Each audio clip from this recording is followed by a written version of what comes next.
Here are 3 characteristics of super powerful leaders that I bet you've never thought about. But if you can use them, you will be the person that people not only listen to, but want to follow. The first is likability. If you think about it, there are people who run countries based on their likability. You know, I've never met a president or a prime minister, but I have thought, wow, that guy looks trustworthy. I really like that guy. How often do people vote for someone because they feel like they could have a beer with them? So likability is a powerful trait that really effective leaders can have. And if it works for leaders of countries, imagine what it could do for you. The second is small personal details. Someone who can remember small details about clients or people they work with is someone who has loyalty from those people. Let me give you 2 examples. The first is from Caesar, the great Roman general who brought about the end of the Republic and the beginning of the Imperium, the Roman Empire. There is this amazing story about Caesar when he was trying to rally his troops in a battle that they were losing. And one of the ways that Caesar did it is by walking through all of his troops and addressing all the centurions, kind of like the captains of all the cohorts, by name. And as he called their names, their shock and surprise and loyalty shot up, and they started following him up the hill. But Ivan, I am not a general of the armies of Rome. How does this apply to me?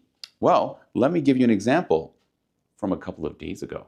One of my clients is the head of HR for one of the largest financial firms in the world.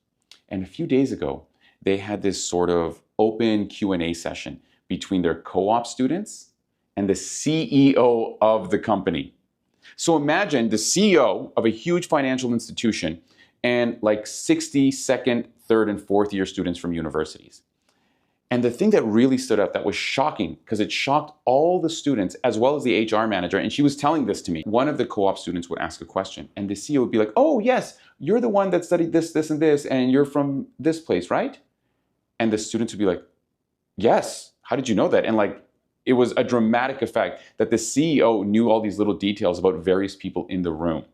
It impressed everyone, it shocked everyone, and it made his value super high in the eyes of other people, while at the same time making him approachable.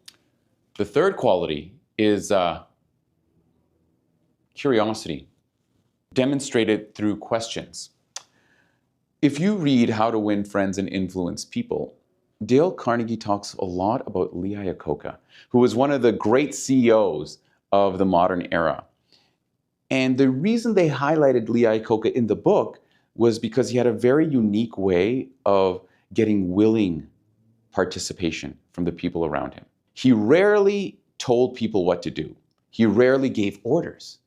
Instead, he would be curious and just ask probing questions. So instead of saying, I want you to do this, this, and this, I want this done by the end of the month, he would say, when do you think we can get this done by? Do you think we could do it within a month? What is preventing us from doing it within the month? Do you have any ideas on how we could overcome some of those challenges?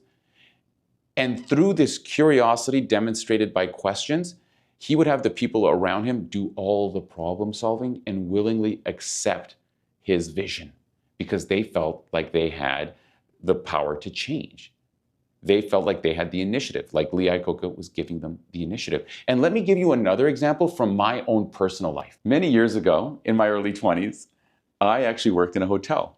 And for a time, I worked in room service. And I had this really interesting interaction with one of the guests at the hotel that I still think about to this day. You see, I brought their room service order in. And he asked if I had included A, B, and C in it. And I said, yes. He's like, oh, all right. Well, would you be okay to show it to me? And I said, yeah, it's just underneath there. He's like, well, would you mind just showing it to me just so I can make sure? And I was like, sure. And when I tried to show him the items he had ordered, I realized that one of them wasn't there. Now, he could have just said, you forgot A, B, or C, because I think he noticed right away. But instead of doing that and maybe making me feel bad, I might get frustrated, I might get my back up, I might feel like I'm being attacked, which is what happens when people said, you forgot this, you forgot that. By phrasing it in questions and helping me to discover it, I was like, oh my goodness, I am so sorry. And you even asked me about it, and I was assuring you, I am so sorry. And he was like, no worries, no worries. do you think we could get it in the next, 5 or 10 minutes? And I said, yeah, I'm going to go down and bring it right back up. And he got my willing acceptance, not by demanding or accusing, but through curiosity manifested through questions. It let me feel like I had agency, like I had initiative. And as a result, it made me want to help him more. So there you have it, dear viewer. 3 unlikely qualities of effective leaders. You probably haven't thought of these qualities before, but if you start using them, I guarantee that you will become a more effective leader. So the challenge is, which one of these are you going to use first?